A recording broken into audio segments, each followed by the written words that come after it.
66편 13절입니다. 66편 13절부터 마지막 20절까지 우리 한 절씩 교독하겠습니다. 내가 번제물을 가지고 주의 집에 들어가서 나의 소원을 주께 갚으리니 이는 내 입술이 낸 것이요 내 환난 때에 내 입이 말한 것이니이다. 내가 순양의 향기와 함께 살진 것으로 주께 번제를 드리며 수소와 염소를 드리리이다. 하나님을 두려워하는 너희들아 다 와서 들으라. 하나님이 나의 영혼을 위하여 행하신 일을 내가 선포하리로다. 내가 나의 입으로 그에게 부르짖으며 나의 혀로 높이 찬송하였도다. 내가 나의 마음에 죄악을 품었더라면 주께서 듣지 아니하시리라. 그러나 하나님이 실로 들으셨음이요 내 기도 소리에 귀를 기울이셨도다. 하나님을 찬송하리로다. 그가 내 기도를 물리치지 아니하시고 그의 인자하심을 내게서 거두지도 아니하셨도다. 아멘. 로체 찬양대 나오셔서 찬양 드리겠습니다.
우리 힘차고 귀한 찬양에 감사합니다. 오늘 11월 마지막 주일입니다. 우리가 흔히 감사의 달로 여기는 11월이 또 이렇게 마지막 주간을 맞이한다 생각하니까 감사 그 자체도 이제 좀 끝나고 우리의 관심에서 멀어지는 것 같아 좀 안타깝고 아쉽습니다. 사도 바울은 데살로니가전서 5장 18절에서 범사에 감사하는 것이 우리를 향하신 하나님의 뜻이라고 강조했습니다. 우리 그리스도인들은 하나님의 뜻이 이것이 확실하면은 내가 그렇게 살겠습니다. 누구나 다 입을 모아 그렇게 말합니다. 그런데 하나님의 뜻은 범사에 감사하는 것이다. 아예 못 박아서 우리에게 설명해 주고 있습니다. 범사가 무엇입니까? 평범한 일이에요. 평소에 벌어지는 크고 작은 많은 일들이 다 범사이지요. 그러니 우리의 삶이라는 것이 중요할 때만 감사하는 것이 아니라 덜 중요한 일이 있을 때도 감사하는 것이고, 우리에게 기쁘고 즐거운 일이 있을 때만 감사하는 것이 아니라 낙심되고 슬퍼할 때도 감사하는 것, 그것이 범사에 감사하는 삶이에요. 그렇게 사는 것이 우리를 향하신 하나님의 일관된 뜻이요 소원이시다. 우리에게 그렇게 강조하고 있습니다. 모든 일들이 다 그렇듯이 아무리 감동적인 어떤 체험을 우리가 하였다 할지라도 그것이 내게 은혜가 되고 나의 일로 받아들여지지 않고 그냥 남의 일, 다른 사람이 행하는 일로 구경하는 듯이 하면은 사실 아무 소용없습니다. 하나님의 말씀이 아무리 감동적인 은혜로 다가와도 그 은혜가 나의 은혜로서 변화되지 않으면 아무짝에 쓸모없는 것과 마찬가지지요. 우리 지난 3주간 감사라는 테마, 주제를 가지고서 특별히 말씀을 제가 전하였습니다. 오늘 그 마지막 시간으로서 과연 감사라는 것이 남의 감사, 저 사람의 감사, 타인의 감사로만 나타났을 때 내가 겪게 되는 그 상실감, 외로움, 이런 것들은 형언하기 어렵습니다. 그렇다면 감사가 나의 감사로 변화되기 위하여서는 어떤 단계를 거쳐서, 어떤 과정을 거쳐서 나의 것이 되고 내 것으로 정착화 또는 습관화 되느냐, 그것이 오늘 이 감사의 주제를 통한 마지막 시간에 살펴볼 말씀입니다. 첫째는 감사는 늘 개인적으로 표현되어야 한다라는 것이에요. 표현되지 않는 사랑은 사랑이 아니다. 그런 말 들어보셨죠? 내가 아무리 저 사람을 사랑하고 좋아하여도 말로든 행동으로든 글로든 어떤 형태로도 표현되지 않으면 그건 사랑이 아니라, 그런 말이에요. 감사도 마찬가지 아닐까요? 말로만의 감사, 머릿속으로 생각만 하는 감사에 그친다면은 그 감사가 내게 어떤 유익을 줄지 우리 모두 장담할 수 없습니다. 누가복음 17장에 보면은 예수님께서 유대 땅과 사마리아, 이방인들이 사는 사마리아 접경 지역을 지나가시다가 나병 환자 촌을 가게 되었습니다. 나병 환자, 옛날에 문둥병이라고 불렀지요. 우리 가운데 나병 환자를 직접 본 사람은 거의 없겠지만 참 사진으로만 봐도 참 마음이 불편하고 괴로워요. 나병 환자는 그 옛날에는 하늘이 내린 형벌이다. 그래서 천형으로 여겨서 그 사람이 무슨 잘못을 저지르지도 않았는데 얼마나 당신이 과거의 삶이 죄가 많았으면 이렇게 끔찍한 불치의 병에 걸렸을까. 손가락질 받는 것이 성경에 나오는 나병의 이 현실입니다. 그런데 그 나병에 걸린 그 환자 10명이 우리 예수님께서 그것을 지나가신다라는 이야기를 듣고서 그들이 희망을 품고 주님이 그들의 현실을 보시고 불쌍히 여기셨어요. 어떤 대화도 사실은 하지 않았어요. 그냥 그들을 보는 순간 예수님의 마음도 인간의 마음을 갖고 계시니 감동되고 긍휼히 여기는 마음을 갖고 그들을 고쳐주셨어요. 그들 모두가 다 기뻐서 다 흩어졌습니다. 그런데 나중에 예수님을 찾아와서 무릎을 꿇어 예수님께 자기의 나병이 완치된 것을 감사한 사람이 딱 한 명 있었습니다. 그런데 그 한 명은 유대인이 아니라 사마리아인 이방인이었어요.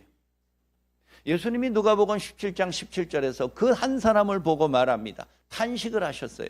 나머지 9명은 어디 갔느냐? 불치의 병에서 고침받는 최고의 선물과 은혜를 입은 10명 가운데 왜 너 혼자만 내게 와서 감사하느냐? 나머지 9은 어디 있느냐? 우리 주님이 그렇게 탄식하셨어요. 물론 고침을 받고도 오지 않은 나머지 9명도 뭐 나름대로 이유는 많았을 거예요. 내가 너무 기쁜 나머지 예수님을 감사하기도 전에 예수님이 사라져 버려가지고 어디 있는지 내가 못 왔다. 내가 너무 감격스러워서 그동안 나를 멸시하고 나 한 번도 보지 못했던 내 가족들을 먼저 찾아가느라고 내가 미처 예수님에게 오지 못했다. 이유야, 핑계야, 뭐 수도 없이 많을 것입니다. 그러나 예수님은 가장 먼저 주님께 돌아와 자신이 가장 큰 선물을 받은 것에 대하여 감사한 사람에게 구원의 은혜까지 더하여 주었습니다. 그러면 주님은 왜 굳이 그 감사로 오지 않은 사람에 대하여 화를 내셨을까? 꼭 그렇게 감사를 꼭 받아야 되는가? 아무 이유, 조건 없이, 대가 없이 그들을 낫게 하셨으면 그냥 그것으로 족하지. 왜 예수님이 굳이 감사에 대하여서 그 나머지 9명에 대하여 생각을 하셨을까? 예수님은 진정한 감사를 통해서 그들에게 더 중요하고 귀한 선물을 예비하셨기 때문에 그렇습니다. 10명의 나병 환자가 병에서 다 치유함을 받았다 할지라도 그들이 다른 병에 안 걸리겠어요? 우리랑 똑같이 또 병에 걸리고 나이 많아 늙으면 그들도 죽을 것입니다. 그러나 그들에게 남아있는 더 중요한 은혜가 있습니다. 하나님을 믿고 그리스도를 주로 받아들이며 신앙 고백을 통하여 얻는 구원의 역사이지요. 그 10명 중에서 오직 한 사람만이 구원의 은혜를 덤으로 받았습니다. 무엇 때문에? 감사하였기 때문에. 그거밖에 이유가 없어요. 오늘 시편 66편은 누구의 시인지 분명하지 않습니다. 그러나 웬만한 신자들은 그 내용을 읽어보면서 이 사람은 아마 다윗이었을 것이다, 그렇게 짐작합니다. 왜냐하면 다윗이 똑같은 하나님의 소원, 약속이죠. 약속을 하고 하나님께 감사를 드렸기 때문입니다. 오늘 우리가 교독한 13, 14절에 보면은 내가 번제물을 가지고 주께 나와 내 소원대로 하나님 앞에 감사의 제사를 드리겠습니다. 왜냐하면 내 입이 하나님께 그렇게 약속했기 때문입니다. 그게 13, 14절의 내용이에요. 다윗이 지은 시편 56편 12, 13절에서 보면은 다윗이 사울왕에게 쫓겨서 여기저기 도망을 다닐 때 이방인들, 국경을 넘어서 이방인인 블레셋 사람에게 가서 자기를 좀 보호해달라고 요청을 했습니다. 그런데 거기 갔다가 다윗의 신분이 들통이 나서 블레셋 사람들에게 붙잡혔어요. 사로잡혔다고요. 그래서 다윗이 너무 낙심하고 있던 차에 기적같이 하나님의 은혜로 블레셋 사람들의 그를 뿌리치고 탈출에 성공하였어요.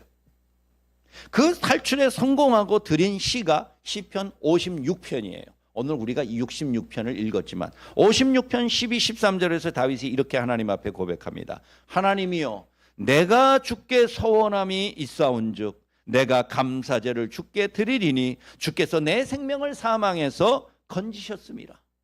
오늘 13, 14절 말씀하고 똑같아요.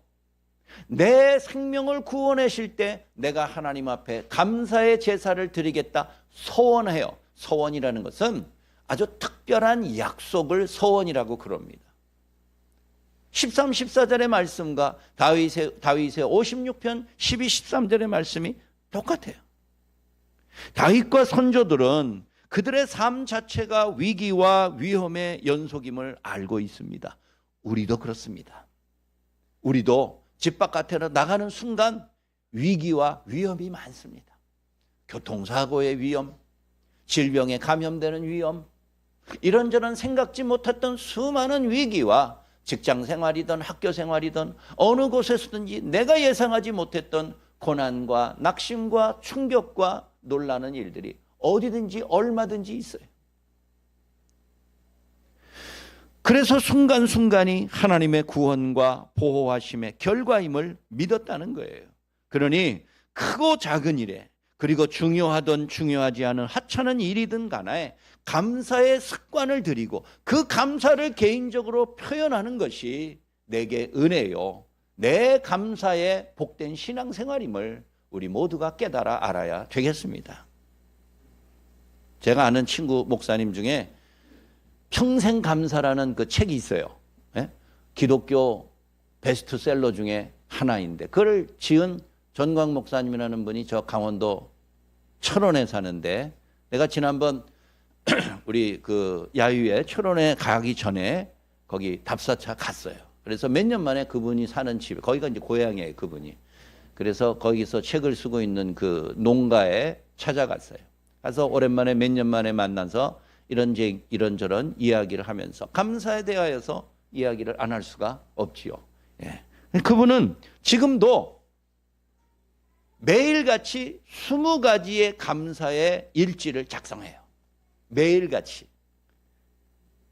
어저께 했던 그 감사의 내용이 오늘 또 반복되는 수가 많잖아요. 사람의 일이라는 게 거의 반복이니까. 그런데 새로운 감사를 찾아서 20가지를 적는 거예요. 그러면서 나한테 이만큼 수첩을 보여주더라고요. 이게 내 감사 일지입니다. 이것이 토대가 돼서 평생 감사라는 베스트셀러 책을 내기도 한 것이지요. 그래서 아니 하루에 20가지씩 일주일은 나도 한번 도전해 볼 만한데 어떻게 평생토록 매일 20가지를 찾을 수 있느냐. 감사 같지도 않은 감사를 감사라고 우겨가지고 거기다가 써넣어야 할 판이라는데 그렇게 해보세요. 나한테 그러더라고. 그렇게라도 해보세요. 근데 그렇게 못하겠더라고 내가.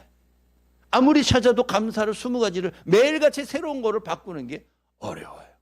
그러나 그분이 내게 보여준 그 일지 속에는 진짜 감사 같지도 않은 감사도 감사하다고 보여 있어요. 감사할 이유가 아닌 것 같은데 그건 자기는 감사한다는 거예요. 들어보니까 감사할 만해요. 여러분, 선인이든 악인이든 우리 모두 창조주의 은혜를 입습니다. 하나님이 이른 비와 늦은 비를 내리는 걸 의인들에게만 주시겠어요? 예수 믿는 사람들만 비를 맞습니까? 악인들도 불의한 자들도 다 하나님의 동일한 은혜를 받고 살아갑니다. 그러나 어떤 사람은 감사하지만 어떤 사람은 불평이 매일 20가지씩 늘어날지 몰라요. 사랑하는 여러분, 어떤 사람이 진정으로 행복한 사람입니까? 감사의 삶을 찾아가면서 행하고 기록하며 그것을 읽을 때마다 내가 몇 월 며칠 날 옛날 몇 년 전에 이런 일로 감사했구나. 그런데 요즘은 왜 똑같은 일이 반복돼도 감사하지 않을까? 자기 자신을 발견하는 거예요. 누가 더 행복하겠습니까? 우리에게 주신 하나님의 은혜와 사랑과 하찮은 일에 대해서조차도 진심을 담아서 하나님께 소원하는 마음으로, 약속을 지키는 마음으로 감사를 표현하는 복된 삶 되시기를 간절히 소원합니다. 둘째는 감사를 공적으로 선포하는 단계가 필요하다는 거예요. 자, 개인적으로 감사를 표현했다고 해서 모든 영적인 경건이 완성되는 것은 아닙니다. 오늘 시편 66편 기자는 평범한 일조차 감사의 기회를 삼았는데 거기에서 한 걸음 더 나아가서 그 감사를 자신만 하고 끝내지 않고 많은 사람들에게 선포한다라고 소개하고 있습니다. 16, 17절에 보면 하나님 앞에 있는 모든 두려워 떠는 사람들아 내 말을 들으라. 내 감사를 너희에게 선포한다. 이렇게 말을 하고 있어요. 하나님께서 평소 자신에게 행하신 많은 신실한 은혜를 이웃에게 전파하고 있는 거예요. 내가 하나님께 기도하는 그 입술로 하나님을 감사하고 하나님의 은혜와 사랑에 대하여 이웃에게 전파하고 있는 것이죠. 오늘 시편이 기록된 수천 년 이후에 사는 우리들에게도 매우 중요한 감사의 단계가 무엇이고 우리는 이 단계에서부터 중단되고 끊어진 건지를 우리 스스로가 생각합니다. 바로 감사에 대한 선전이에요. 여러분 TV에 보면 수많은 상업 광고가 나옵니다. 어떨 때는 광고가 너무 길어가지고 많아가지고 짜증이 날 때가 있어요. 그러나 TV에만 광고나 선전이 있는 것이 아니라 좋은 제품을 판매할 때만 메시지가 필요한 것이 아니에요. 우리가 갖고 있는 이 개인적인 감사의 표현이 이웃들에게 자연스럽게 선포되고 전파되고 표현되는 것이 우리가 그 다음 감사의 단계로 넘어가는 길이에요. 그런 단계를 거치지 않으면 그 감사가 내 몸에 익숙해지질 않아요. 습관이 되지를 않는다라는 것입니다. 오늘 우리가 저 뒤에 감사나무 캠페인을 키우기를 캠페인을 벌이고 있습니다. 이걸 처음에 시작할 때 많은 분들이 속으로는 감사는 그냥 자기 마음속으로 혼자 하면 되는 거지 뭘 그걸 잘났다고 그거를 거기다가 그냥 그 써놓고 그렇게 사람을 불편하게 하는가, 남사스럽게 그렇게 생각한 분들이 있었을 거예요. 우리 민족은 이게 잘 표현을 안 하는 민족이잖아요. 밥 먹었냐? 그래도 안 먹었으면서 먹었습니다. 속으로 꼬르륵 소리가 나는데도 먹었대. 이거 하나 더 줄까? 충분히 먹었습니다. 먹고 싶으면서도 말이야. 우리 민족은 어떻게 보면 정반대. 슬퍼도 슬프지 않은 척하는 게 익숙하잖아요. 남 볼 거 없어요. 다 자기만 보면 틀림없어요. 기뻐도 기쁘지 않은 척 먼 산 바라보는 거. 이게 우리 민족이에요. 감사를 공적으로 다른 사람 앞에서 드러내는 것도 익숙하지 않은 게 우리 세대요, 우리 민족의 특징이에요. 요즘 젊은 20대들을 MZ세대라 이렇게 이야기를 하는데 MZ세대는 거침없이 말을 하고 자기 자신을 표현하고 드러내는데 아주 익숙한 세대예요. 거기서 오는 부모 세대와 너무 다르기 때문에 부모들이 오히려 당황할 때가 있지요. 그렇지만 감사가 생활화되고 내 몸에 친숙한 습관이 되는 다음 단계는 나 홀로 감사의 수준에서 머무는 것이 아니라 더 나아가서 함께 감사하며 그 감사의 내용을 공유하는 것이에요. 그래서 저렇게 써서 붙이는 거라고요. 나 잘났다, 나 이렇게 대단하다, 자신을 자랑하기 위해서 저런 캠페인을 벌이는 것이 아니라 다른 사람이 무슨 내용으로 감사했을까? 여러분 유심히 좀 읽어보세요. 읽어보면서 이 사람은 이러한 내용으로 감사를 하네. 나도 같은 경우인데 나는 별로 감사의 마음이 없는데 그거를 깨닫기 위함이에요. 자기 자신에게 어떤 자극을 받기 위함이에요. 나는 너무나 당연하게 여겼던 것들을 어떤 사람들은 당연하게 여기지 않고 주의 은혜로 받아들인다는 거예요. 나 자신을 곰곰이 생각해 보지 않을 수 없습니다. 내 삶 속에서 왜 감사가 없는지, 왜 감사가 적은지, 불평과 원망에 더 압도적으로 많은 삶인지 저렇게 남을 통해서라도 발견하는 것이 그게 감사가 우리에게 주는 또 다른 능력이요, 위로요, 은혜요, 감사의 진정한 이유인 줄 여러분들 믿으시기 바랍니다. 나쁜 바이러스만 사람을 감염시키는 것이 아닙니다. 좋은 바이러스도 전염이 됩니다. 행복이라는 바이러스도 전염된다고 그러지 않습니까? 주변에 행복하고 자족하며 작은 일, 평범한 일에도 감사하는 사람들이 많으면 자기 자신도 행복해질 확률이, 가능성이 더 높아진다고 합니다. 감사도 마찬가지예요.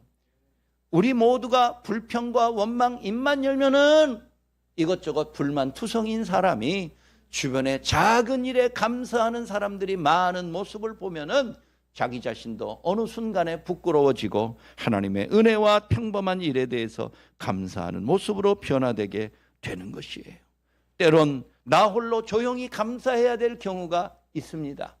그러나 때때로는 감사의 기쁨과 은혜를 이웃 사람들에게 표현하고 공적으로 선포하고 알려줌으로써 하나님의 나라가 어느 사에 내 안에 들어와 있고 내가 그 하나님의 나라 안에 살아가는 감격과 기쁨을 누리게 될 줄 믿으시고, 오늘도 그 감사의 감격과 소망의 은혜가 우리 가운데 충만하게 나타나기를 간절히 소원합니다. 마지막 셋째, 감사의 마지막 단계는 기도 응답의 삶으로 돌아가는 것입니다. 그것이 그 감사가 내 몸에 익숙해지고 너무 자연스러워지는 모습의 마지막 단계라는 거예요. 다윗은 이스라엘 역사상 가장 위대한 왕이었지만 수많은 전쟁을 통하여서 정복자의 이미지가 강했습니다. 다윗 그러면 주변에 있는 이방 민족들은 생각하기도 끔찍한 정복자예요. 자기네들에게 그렇게 수치와 고통을 주었던 정복자예요. 다윗은 오죽했으면, 전쟁에서 얼마나 많은 피를 흘렸으면 하나님이 다윗이 성전을 짓겠다고 약속하는 것이 하나님이 거절하셨어요. 너는 전쟁에서 너무 많은 피를 흘렸기 때문에 성전을 짓지 못한다.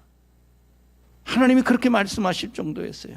하지만 다윗이 정복자로서 이스라엘의 큰 피를 흘리는 전쟁에서 많은 승리를 거두었습니다마는 우리는 다윗의 또 다른 내면, 그가 얼마나 작은 일에 진실로 하나님 앞에 무릎 꿇어 기도하는 사람이었는지를 시편을 통해서 발견할 수 있어요.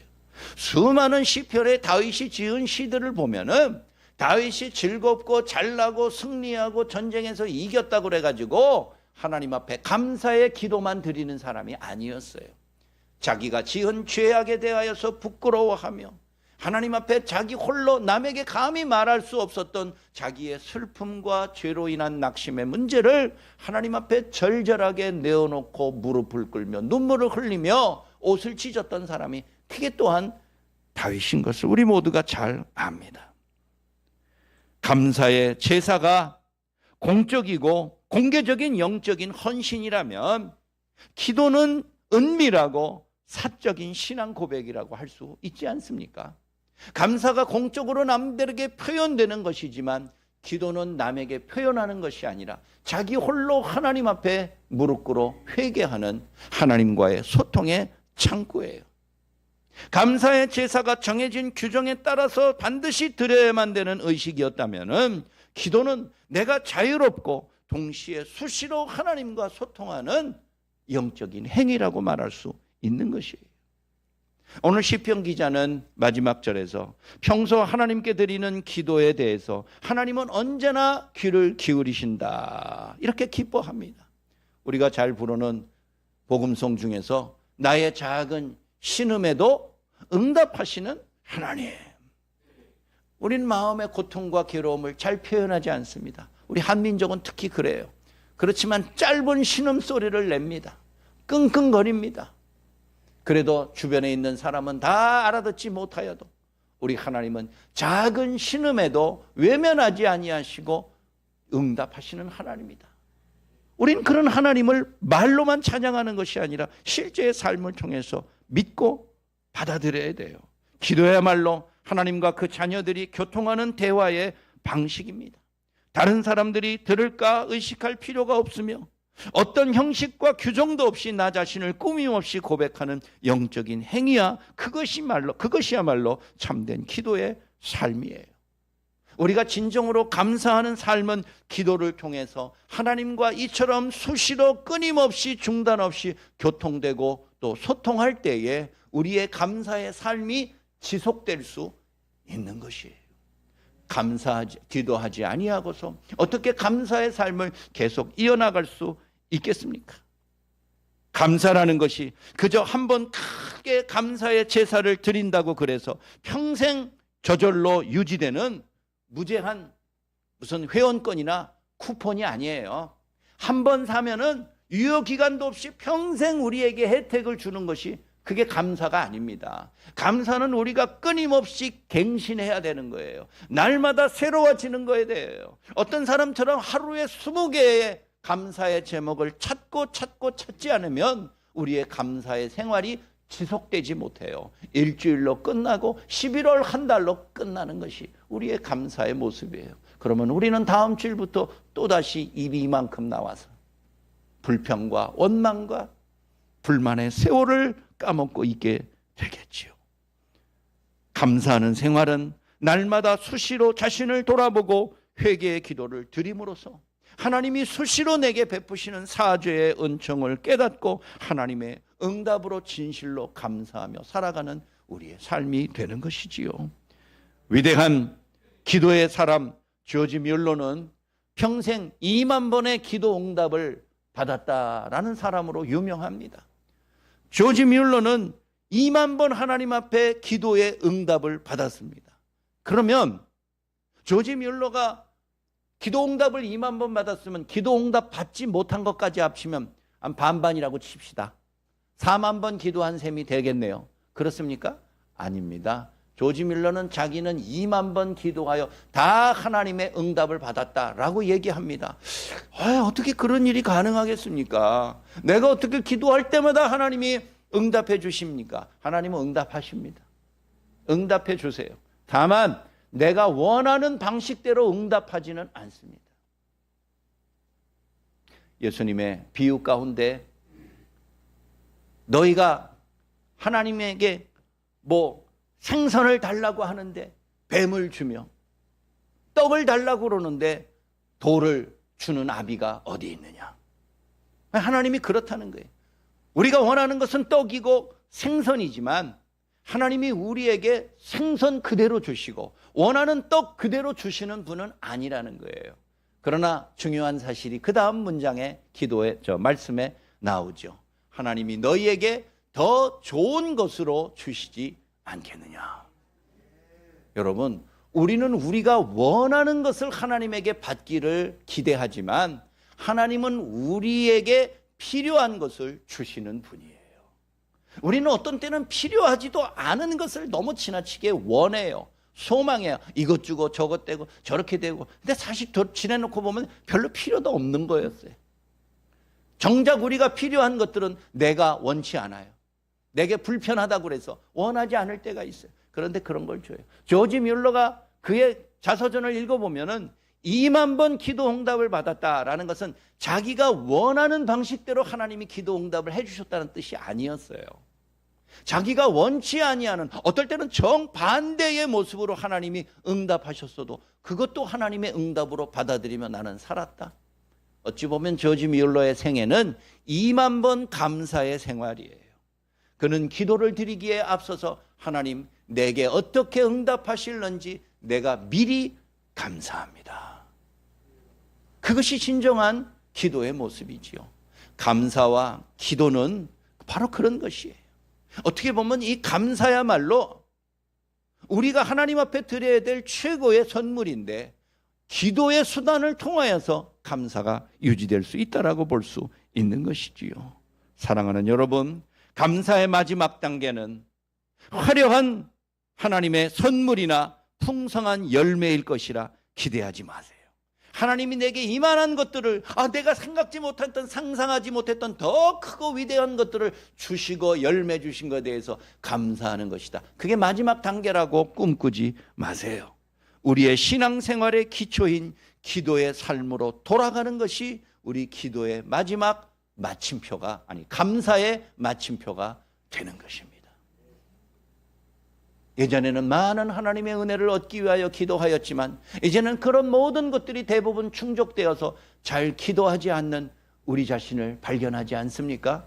내가 옛날에는 이런 거 가지고 기도했는데 이제는 더 이상 그런 거 가지고 기도할 필요가 없는 수준 높은 사람이 됐어요. 만족할 만한 삶으로 살아가요. 그래서 더 이상 기도하지 않아요. 하나님께 아쉬운 소리 하지 않아요. 그것이 우리에게 불행이에요.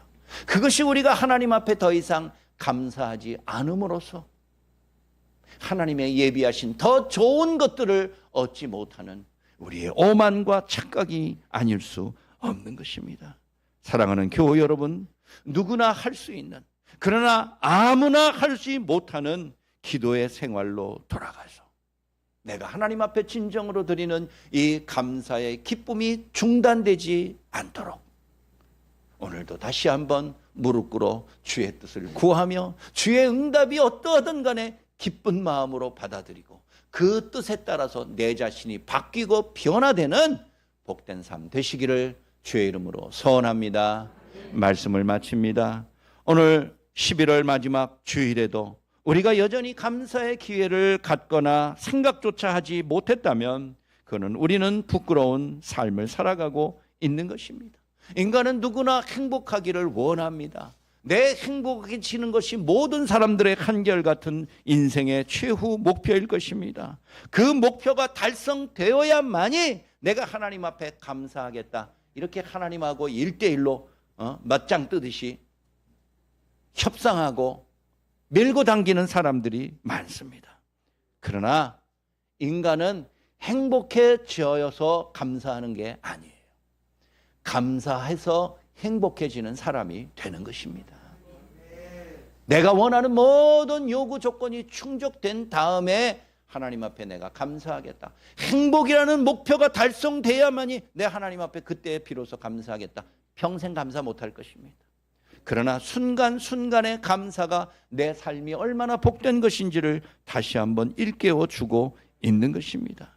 여러분, 진정성 없는 사과는 피해자가 잘 받아들이지 않습니다. 잘못을 저질러 놓고 내가 그 사람 앞에 사과한다고 그래 놓고 아주 교묘한 말로서 회피하고 말로만의 사과를 하면은 피해자가 잘 받아들이지 않지 않습니까? 억지로 떠밀려서 사과하는 거 누가 그걸 진심으로 받아들이겠어요? 감사도 마찬가지예요. 목사가 설교를 통하여서 감사하라 감사하라 덮어놓고 감사하라 이것저것 따지지 말고 무조건 감사하라. 그래서 여러분들이 감사한다면 그 감사가 무슨 유익이 있겠습니까? 감사는 나도 모르게 내 삶의 습관과 행동을 통해서 저절로 나타날 때 그것이 엄청난 열매요 내게 기쁨과 소망의 원천이 되는 것이에요. 감사가 조건에 얽매이지 않고 나도 모르게 저절로 나오며 많은 사람들과 더불어서 함께 나누는 감사의 이유를 통하여 서로에게 유익이 되고 은혜가 되고 위로가 넘치는 감사의 삶이 지속되시기를 주의 이름으로 간절히 축원합니다. 자비로우신 우리 아버지 하나님, 능력과 은혜를 생각하며 감사합니다. 오늘 이렇게 이 자리에 나와 있는 거 하나만으로도 비교할 수 없는 최고의 감사의 이유가 아닙니까? 하나님, 내게 아버지가 되어주신 것 감사하며 내가 주님을 원없이 찬양하고 예배할 수 있는 이 상황이 내게는 가장 큰 은혜요 기쁨이요 복으로 여기게 하여 주옵소서. 여전히 낙심 중에 있는 사람들 위로하여 주시며 저들에게 기도하며 저들을 위해서 간구할 수 있는 마음을 갖고 있는 것조차도 하나님이 내게 주신 가장 큰 이 생의 기쁨이요 은혜요 복으로 믿습니다. 다시 한번 우리의 삶을 돌아보게 하여 주시고 순간순간이 삶 전체가 하나님의 은혜에 대하여 진실로 자족하며 감사하며 승리해 나가는 행복한 시간이 되게 하여 주옵소서. 우리 주 예수 그리스도의 이름으로 간절히 기도하옵나이다. 아멘. 우리 다 같이 일어나셔서 292장 찬송 부르겠습니다.